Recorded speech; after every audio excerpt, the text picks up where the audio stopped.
talking to couples. I love finding out how they met, how they had challenges, what happened when they said, I don't want to be with you. And they still stayed together and they're doing fantastic. Well, I have one particular couple and their stories are, woo, I'm like, how did they handle it? But they're going to share that with us today. So if you got some friends who are couples or you're a couple, then make sure you tune in, or you can forward to someone else. Share, as they say in this business. You can share with someone else. In the meantime, make sure you like and share. And welcome to Take Joy on Your Journey. I'm your host, Crystal Joy. Now, before further ado, I would love to introduce you all to a couple who have become really good friends of mine, and their stories are phenomenal, as I said before. Anyway, let's go ahead and welcome the one and only brilliant Holy Ghost-filled couple, Michael and Annette Brookes. How are y'all doing? We're doing good. How you doing? Y'all are so cute together, I'm telling you. You know, each one of you have shared some things with me that I was just kind of floored, and I just had to go home and just regroup and say, my God, you are with all of us if we allow you to be. So I'll start off with this. Tell me how you guys met. It was actually... Is that a big secret? No, it was actually a blind date. Shut up. Yes, my friend was dating a young lady that was working with her, and I knew her very well too. And I invited her to church, and after church... Oh, that's a good move right there. Yeah. Now this is my friend's girlfriend. So when they came to church, okay. We were talking after church, and then she said that, I want you to meet someone. I was like, I don't need it no more at that time of my life. But, she definitely sparked my interest. She said she is nice. She's mature. She knows how to cook. I said, she knows how to cook. Oh, that did it, didn't it? I said, well, let me at least meet her. At least say hi. Yes.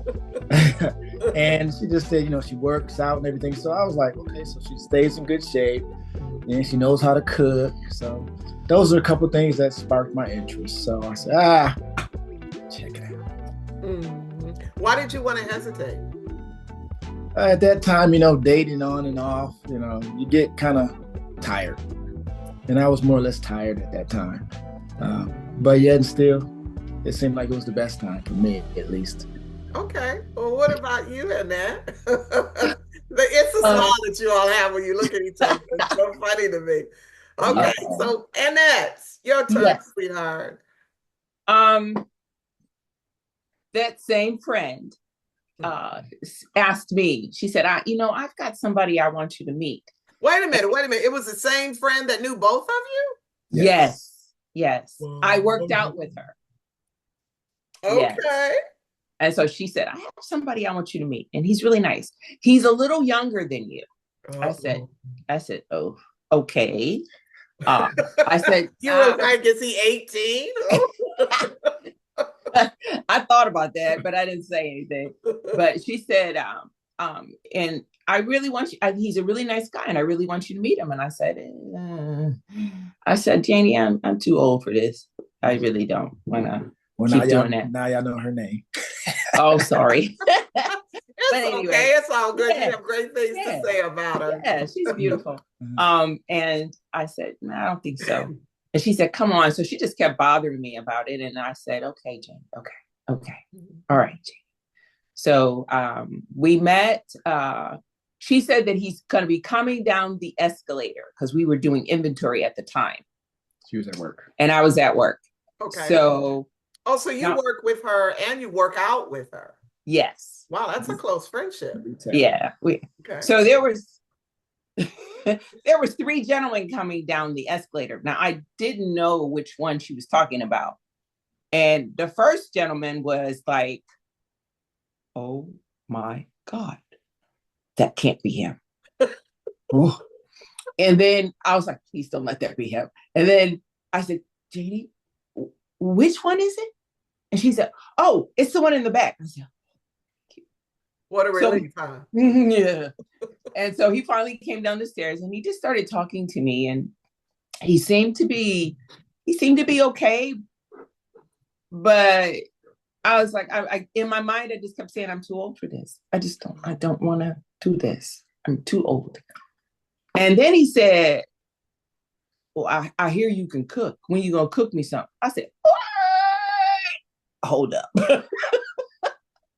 Yeah, I'm really this. No, that was your line. Yeah. Wow. Well, I didn't say what I worked, really wanted to say. Okay, I didn't say what was really on my mind. But being a little nervous, I did remember that Janie said she can cook. So Yes. I was definitely interested in a date, but I figured, hey, let it be a date where she's cooking. You know, I know that's unusual, but hey, I went for it. Yeah. So And he asked you, and then she shut me down. Yeah, I shut him down. I didn't. Yeah. And so he gave me his number. He walked me to my truck. And it was funny because I had the same truck he had, which was funny. And he gave me his number and he just said, I'll wait for your call. And I said, yeah, right. And there was a question that I had because I had just gone through a divorce 5 years earlier. Oh. Yeah. So I wasn't in any type of hurry. And I just wanted to. You definitely weren't in a hurry because it was 5 years ago. Yeah. And it was, but I needed to heal in that process. Yeah. And I really needed to heal. And I didn't want to take my wounds to a new relationship. So I wanted to make sure that I was good. And I got to know God on an intimate basis. And so I just wanted to make sure I was good. But I asked my brother, and I asked him, I said, this gentleman gave me his number. And he said, well, sis, the ball's in your court. He said, you could either call him or don't. And I said, okay. So a couple of weeks went by and then I called him. Well, wait a minute. A couple of weeks, most women nowadays, they call immediately before he even gets in his car. Hey, boo. I'm timely, I'm being facetious. It was about 3 days. No, it was about a week. Yeah. It was about a week. Okay. Yeah. That's good. That's wisdom. I believed in giving them my number because if they were interested, they would go further. That way you're not calling unnecessary. They don't want to be bothered with you. So it was more or less giving her the power and the control. Yeah. Now that's interesting because us girls, us old school girls, you give him your number, but you wait until he calls you.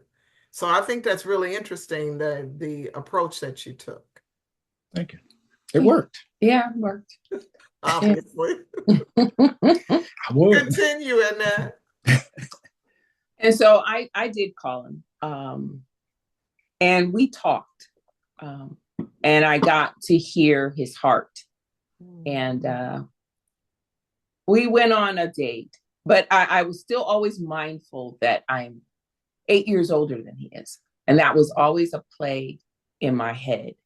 And I didn't want to, I wanted to make sure that I was in God's will. And I didn't want to waste any more time. And so I wanted to make sure that I did what I was supposed to do. So I did call. We enjoyed each other. We talked for a long time. And after we talked, I had to ask God. I said, okay, so is he the one? Because I don't like wasting time. Time is precious. And so I was like, is he the one? And he said, yeah. I said, are you serious? I said, are you serious? I said, but I'm older than him. And he says, don't get hung up on the package. I said, okay.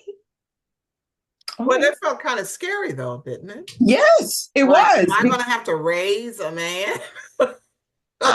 Yeah, because again, my favorite line is, "I'm too old for this." I'm Ooh, too old for how this. many of us women have done that? Yeah. Yeah, and I don't want to play the game. I don't want to be watching you grow up or dealing or being. Oh, we don't. Or dealing with you growing up. I want a mature person. And so I had to, and he did not meet my children right away either. Oh, that was going to be my next question. Did you all have children? I had two from the previous marriage. Okay. And he did not meet them right away because I was cautious. I didn't, even though God said he was the one, I still was treading very cautiously. Yeah. And that's wisdom. I mean, you have to do that. How long was it before you guys went on a date? I'd say it was, by that time it was 2 weeks. Yeah. Okay. So you still gave that some time. Yes. Yep. Yes. And again, we spent more time really getting to know one another. Again, where I was at that particular time in that space in my mind was really wanting to get away from the games. And dating an older woman, you found you were dealing with less games. They were just more mature, more seasoned. And again, prior to meeting her, I dated a few women, some my age and a couple of them older.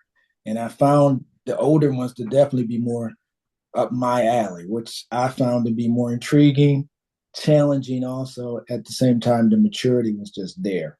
So, and it was prophesied to me too, maybe 8 to 10 years prior to me even meeting her, that I would meet a woman that had children. 2 children. And it was 2 children. Yeah, Pacific. And the woman was dark-skinned.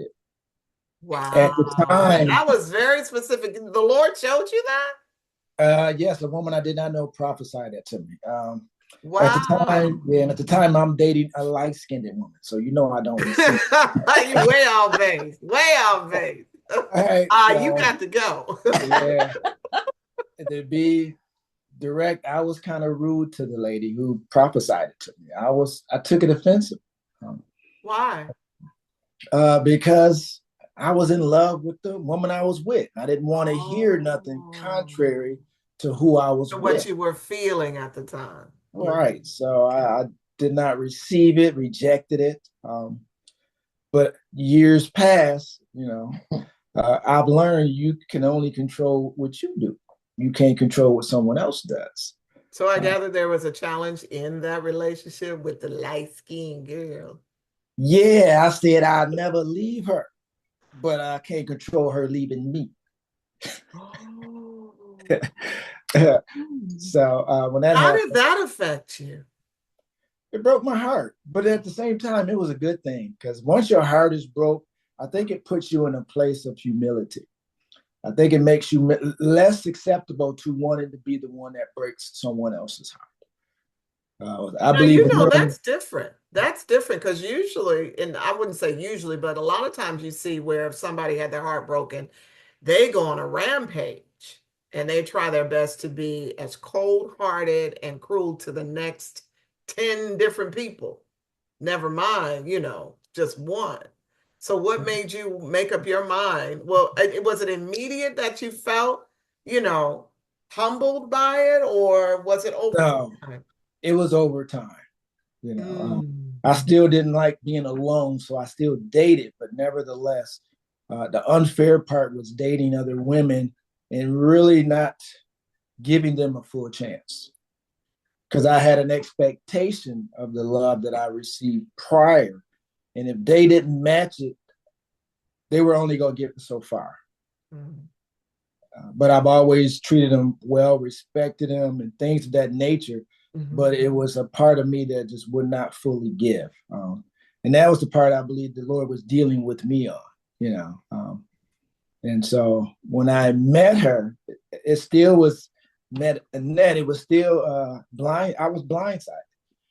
because I had forgot again what was prophesied, I don't know, 4 years prior or so, about this woman that was brown skinned with 2 children. And when I'm meeting her and we're talking, and it's still, I had no clue. You didn't recall what had been spoken to you. So you were blindsided by a blind date. Yes. Yeah. Nice catch. That's a nice title of a film. Right Stop it. Hey, I won't charge you for it. Yes. So you get a chance to meet her. The two of you met each other. Now, you've given me a bits and pieces of some things that happened with you, Michael. What about you in that? Because usually divorce is pretty devastating. It is. When he asked for the divorce, the feeling felt like someone took a balloon and popped it, and everything just dissipated. I totally lost myself. And I was like going over in my head, what are some of the things I could have done better? And, I was taking on a lot of the responsibility or the blame. But I just see God's hand in my life. And when I learned this, that when God's word says what he's joined together, let no man put asunder. But we have a tendency to want to join ourselves together with someone. And so God he didn't put it together. So he doesn't sanction it. He doesn't put his, he doesn't okay it. He doesn't say, okay, well, I got you. I'm covering you. So I put myself with this person. And I remember my father saying that I don't like him. Now, if daddy don't like you. Yeah. And I remember him saying it, but he said, but because you like him, I will back up. But I'm just letting you know, I don't like him. What comes to mind is, how the father, your natural father, represents a lot of times the Father God. Yeah. And your father was just like how God is, where he's like, I have something better for you. Yes. But I have given you a will. Yes. It is up to you to make that choice. Yes. So I guess you will, when you have those feelings of being in love or I only believe this, that, or the other, then you jump right in, even if some people may disagree. Am I right? Yeah. Yeah. And you know what? And you mentioned that God, he was so gentle, but he was big. He was giving me big clues. He's not the one. He was giving me really big clues. Like, I think that's a fat clue. Oh yeah, he ain't the one. And he would. There was one opportunity that me and my ex, we got in an argument, and he brought up something, and I saw him for what he really was, but because I didn't want to, I don't want to say, let go or be lonely, I went back. But yeah, he said something, and he said something about my parents, and I was like, well, and God, it was like God was giving me a decoder clue. It was like a flash. That's not the one. Stop. But yep, I kept on going because I this is what I wanted.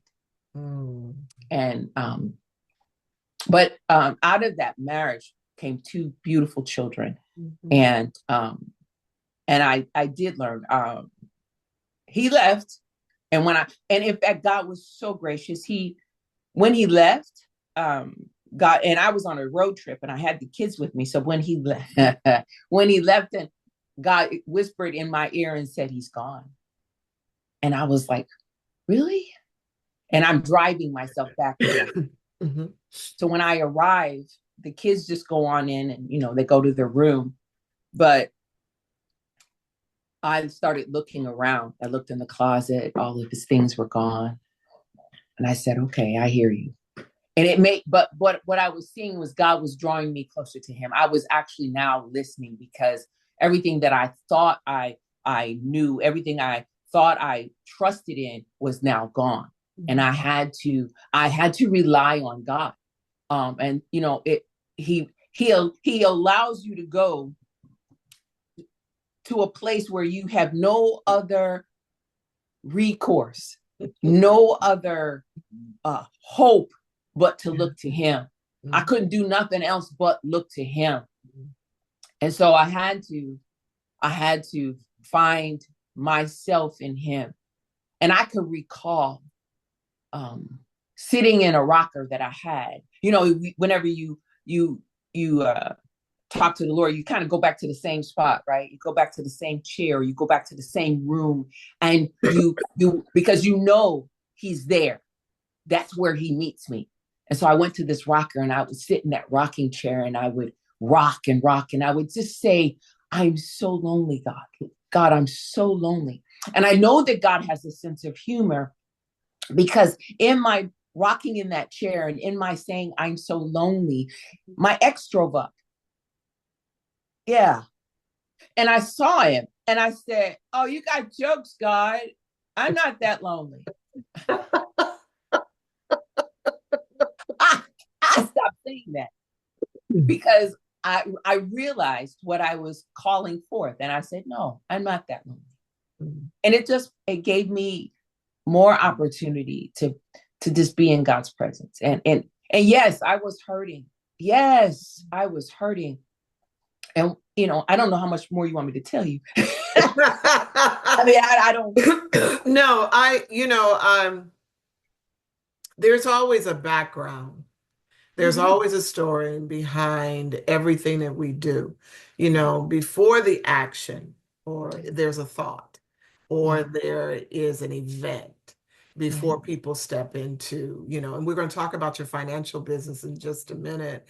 But, you know, because when you think about finances, you didn't just wake up yesterday with $1 million of debt and credit cards. No, something transpired before that. And there was a thought process. There was a way of thinking. And there needs to be a paradigm shift in order for you to get on track. That's with money, and that's with life.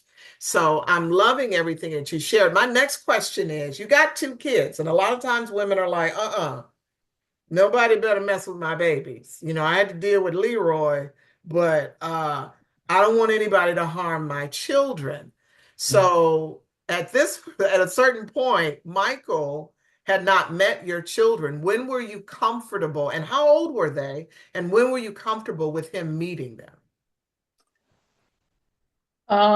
They were Jeffrey was 6. 7. 7. Jeff, the oldest, was 7. They were babies. Yeah. And the youngest was 5, I think, 4 or 5. Yeah. I had prayed about that, and it had to be maybe a month or 2. We didn't. Yeah, but I met them. It was easy. It was really love at first sight. They smiled. Jeffrey looked like me, which I was like, wow. And he still does. And I've met Jeffrey, haven't I? yes. Yes, he does. Yes. That is so scary. I was going to say something, but I said, okay, let me hold on for a minute. Yes. He does. So you like love at first sight. That's amazing. Yes, spent time with them, enjoyed them, very well mannered. Annette did a great job raising them. I mean, I liked everything about her and how she stood for raising children. And I saw myself saying, yep, we'll have more. And I know they'll be raised right just by looking at Jeffrey and Lacey at that time. Yes. But like I said, me and Annette dated for a little while. And I spent time with Jeffrey and Lacey. And, we dated for maybe 9-10 months, maybe a year before we actually married. But before I asked her to marry me, I took the kids out on a date. And I showed them the ring and asked their permission to marry their mother. They were excited, like, yeah, yeah, hugged me. It was easy, which, I mean, we counsel people now, and it's not always that way. But with Jeffrey and Lacey, it was like a puzzle that just the pieces just fit together perfectly. I told them I would ask their mom, to marry me. They asked me what was I going to do, my plans, and I was comfortable sharing. They ask you that? Yes. Again, okay, these are some really smart kids. Yes, they are very smart. And I told them what my plans were. They were just sniggling, happy. So I said, I'm gonna need y'all to stay at home with grandma and grandpa, which was her parents. And I'm gonna go ahead and pop the question. They said, okay. And Lacey was like, she gonna say yes. She gonna say yes. I said, okay. And took Annette out and asked her to marry me. It was yes. Wait a minute. You can't skip over that with just one sentence. I can't. Come on. We ready to drive in. I took her Sisters already want to know the details. I had purchased a new truck that day, and that night I had took her to the drive-in in the truck. And I don't even remember the movies we watched. I don't either. But it's a drive-in. You get 2 movies at the drive-in. Yeah. Enjoyed the first one, didn't pay attention to the second one. Yeah. But had the ring sitting there, and then when she turned around, because I asked her to get something out the back seat of the truck, and she reached to get it and came back, and it was there. And she just looked at it, and I smiled at her. She opened it up, and I just asked her to marry me, and she just, yes. So at that point in time, we were on our way. Did you expect it, Annette? I mean, did you expect it that night? No, I didn't. How did you feel when you saw it? I said, oh. I think I asked you what's this? Mm-hmm. Wow. And he said, open it and see. I said, oh. That's all I could say was, oh. And I opened it, and I was like, wow. He asked, would I marry him? And I said, yeah. Yeah. Yeah. June 20th, 1994. Wow. And we married December 31st, 1994. Mm-hmm. Closing out the old and bringing in the new. Yes. I love it. So years later, how old are your children now? Jeffrey is 40. Lacey. Okay, you guys are really together, because the only thing you could do different next time is to say it in harmony. We do that a lot. Yeah, Oh Lacey's my God. 37. She's 37. So he's 40? Yes. Yes, Lacey's 37 and Skylar is 26. Never in my life did I expect that to come out of you all's mouths. I thought you were going to say, well, they're 20 and the other one's 21, but 40? Whatever you all are doing, keep it up. Do you hear me? Keep it up. Did you guys run into any challenges or any moments where you were like, oh man, maybe I jumped too soon? Not in the marriage. Not in the marriage, but before the marriage, yes. Yes. Okay. Yeah. Okay. So before the marriage, when you all were dating, you thought that? Yes. Yes. Yeah. Okay. I won't even get into it. I'll leave that part alone. We'll have to talk about that another day. Yeah. Okay. All right. We'll talk about that another day. But when you started doing business, when you had made up your mind that you were going to go into business, because I know that you all have a financial company, with any business, and so many people don't realize that, is any business, any good long-term relationship, or any kind of career, it's unfortunately too many think that it's just automatic, that they see things on social media or on television. It took several years to put together a movie, but you see it in an hour and a half. Right. So too many people think that the things that they dream about or they desire or they want to accomplish will happen in that hour and a half, so to speak. Mhm. So what was it that made you stick with things in starting a business? And were you both in agreement? Because that's so necessary in a marriage. Yes, I mean, this wasn't our first business we started together either. I mean, Really? What did you have before? let's see, we sold art. Yes. Yeah, we sold art. Let's see, after Annette had Skylar, she didn't want to go back to corporate America, didn't want to go back to work at that point in time. And we was a firm believer, once you have the baby, the first 3 to 4 years, you take off. So she would take off so she could be at home. We think that's the best part, the most important part of nurturing the children. So obviously your financial situations can change. It's like, woo, when you have one income. But we made adjustments, we got rid of new cars, got old cars, just made them work. But you worked it. And at that point in time, she didn't want to go back to work. She tried doing babysitting at home, but dealing with the state, the regulations. And when me coming home from work, I ain't want a house full of kids. I'm like, no.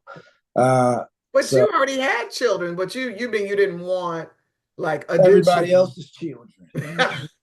Okay. Just gonna keep it 100. When they come to get their kids. Okay, so I told you to be honest, so there you yeah, keep it 100. So I didn't want to come home to daycare. At that point in time, she always was thorough about cleaning as well as her cooking. So she decided to clean homes, and that business, I bet it took off.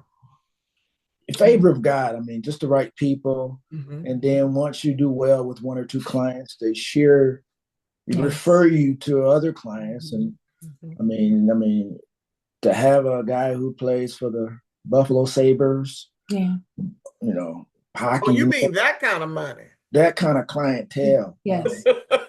Okay. Not small homes. Yeah. And to do that, we've always believed in multiple streams of income, not totally being reliable on one. So we've done that, and God has been great. It's good. Have we had challenges? Yes, we have. He's always been there with us. And I say our greatest challenge was leaving New York and coming to Tennessee. That was truly a step out. Oh, wow. What happened in that? Well, she left her business, and I eventually left my job also in retail, and we up and moved. And, people was like, y'all actually leaving? And this was 2008. Now, mind you, 2007, 8, 9, the economy wasn't doing too good. Enron, people losing their homes, companies folding. But we trusted God and packed up the Penske truck and rented out our house and moved down here. And even in that, God just, was it easy? No, it was challenges. Definitely challenges. What were some of the challenges? Moving and leaving without jobs. Oh, wait a minute. I'm thinking that you came to a job. No, but the thing is, he forgot to say this, that yes, God did tell us, and he told us simultaneously. Yeah. So we were asleep, and in the morning we both woke up and said Clarksville at the same time. And we looked at each other, and I said, you said Clarksville. And he said, you said Clarksville. I said, where's Clarksville? Exactly, because that's not like Las Vegas or Chicago. No. We looked on the map. We saw Nashville, Chattanooga. And we were there's Clarksville right there. And so we were like, okay, God, is this where you want us? Okay. All right. And yes, we left our jobs without jobs. And the dream that he showed me is that we were in a beautiful place, and this place was I mean, it was just fruitful. You could see all the fruit and things in the land. The land was blessed. And he said, don't look back. So we were leaving what we had established with him. And he said, now don't look back. Like so, Abraham. Yes. And I remember him saying, don't look back. I said, of course, the only thing is with Abraham, he didn't tell him. He said, a place I will show you. Well, technically, the Lord did show you. He showed both of you. Okay. Yes, he showed us. And we didn't have jobs going there. So we had to go out on faith. So that was a definite faith move for us. And because Michael is the way he is, he's always thinking, and he's the man. He's thinking about, well, what are we going to do? And how are we going to do this? And he was running figures. And I just kept saying, he told us to go. So if he told us to go, then there's already a door that we just got to get there in time to get to the door. And he just kept saying, well, we don't have this. I said, we have enough to get us there. And we're going to be all right. And we got in the Penske truck.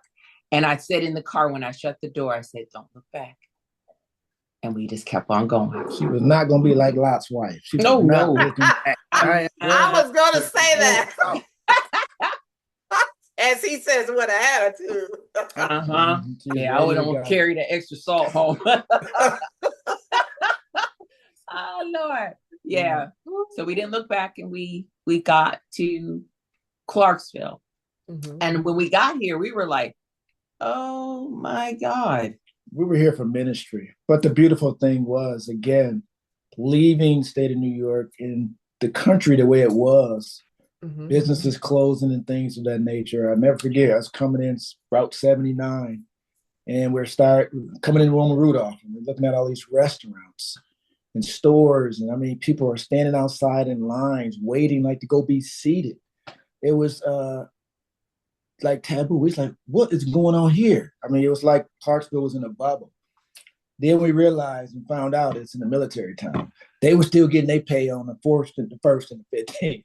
So they weren't feeling the hit of the economy because that government, they were going to get their money. And therefore the city was still doing very well.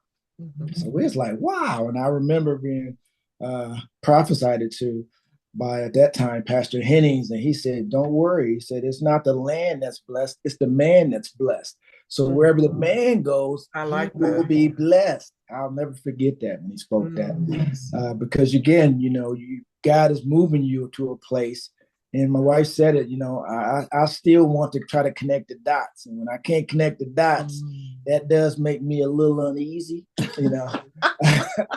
but she's usually there to fortify just his word. She's definitely my good thing, my good thing, and I love it. I appreciate her, I love it. And we came on and we got to experience a newness.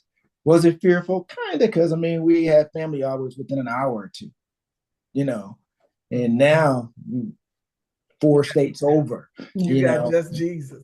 Yep. And the only blessing was I had an uncle from Chicago moving to Clarksville at that time. And then I found out I had a cousin here in Clarksville that retired from Fort Campbell. Wow. But, that was a little bit of family, but it was still just not what we were used to. But yet still, we were finding out we had to rely on God. And coming here for ministry, we found in the ministry that we joined a new family, and it was God. Yes. It was God. When you say you came here for ministry, do you have a ministry now? Yes, we do. We're now pastors. So, yes, we're. Yeah. Okay. Y'all just leaped on over that one. It was time. It was a process. Okay. So over a period of time, while you all were making these changes, the Lord called you to this ministry? Well, he called us a long time ago, but it was not, we weren't in position. So as we moved to Clarksville, things began to align themselves. When we met our pastors at that time, we were shaking their hands because we had went to their service, and we were in a hotel at the time. Okay. We went to their service. We were just in the line, just meeting the pastors. And as I shook their hand, the Lord said, "This is your pastor." Mm-hmm. I said, "Okay." Okay. And so we were with them. And then the pastor, he kind of solidified that, yeah, y'all's pastors. And we were like, oh no, the news traveled here too. Oh no. Wow. But yeah. So we were in that ministry working, promoted to elders at that time. And then he promoted us to pastors. And maybe a year, if not even a year later, we were out on our own, building a ministry. Okay. So you're building a ministry and you have a financial business. Well, the financial business came afterwards. Okay. And now with the financial business, I mean, in the ministry, we found also, as I was studying, getting licenses on the financial business side, that our members were struggling just to pay tithes and everything. So as we started to get more and more into finding out what was going on and how we can repair it, the Lord said, when you got the financial services, make that piece a part of the ministry. So we started teaching them how money works.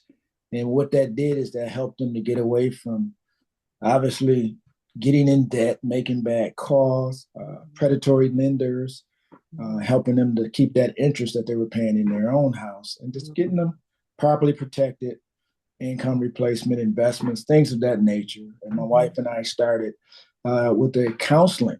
So we were doing marriage counseling and premarital counseling. And we made the financial piece a part, because majority marriages that fall is either through infidelity or through financial challenges. Yes. So we can have structure to help them dealing with filling out, being truthful to themselves, first and foremost, past hurts, getting those healed, and then actually getting beyond just knowing their favorite color and what person like as their favorite food, and dealing with the true challenges of a marriage. I knew we were supposed to be together because my address was similar to his address. His cousin was born on a Thursday. My cousin was born on the superficial stuff. Yes. Right. So finding out how to fulfill those banks that needed to be filled in a marriage. Love banks, emotional banks, things of that nature. And then dealing with the financial piece really helps to set a couple up for the foundation that they'll be building. And for those who married and want to now walk away from the marriage, it's now going back and trying to retrace the steps that were taken and then dealing with that, so we can probably try to save that marriage. That is excellent. Just one final question. When you talked about that you have counseling for couples, and you also have a financial coaching business, do you find that when you look into their financial challenges and their challenges in the marriage, that when you tap into the financial side, all of these other little ugly things up that's not about money surfaces? Sometimes. Majority of it is hiding things. They surface. Being controlled. If I bring the most income in, I'm going to say where it go. The control issues, the hiding certain things that you may purchase and shouldn't purchase. The emotional spending. Yes. And again, it's sometimes these things that you do because you're hurting in one area and you're trying to fill a void with money or things of that nature. Yes. So it does tie into some of the unhealed hurts that people don't deal with like they should. Yes. Woo! I tell you what, you guys are like the dynamic duo with an amazing combo business, so to speak, because you have a ministry, you're a pastor, as well as counselors for couples, as well as financial coaches and consultants. And the combination of that is just going to just blow up in a positive way. It's going to be absolutely phenomenal.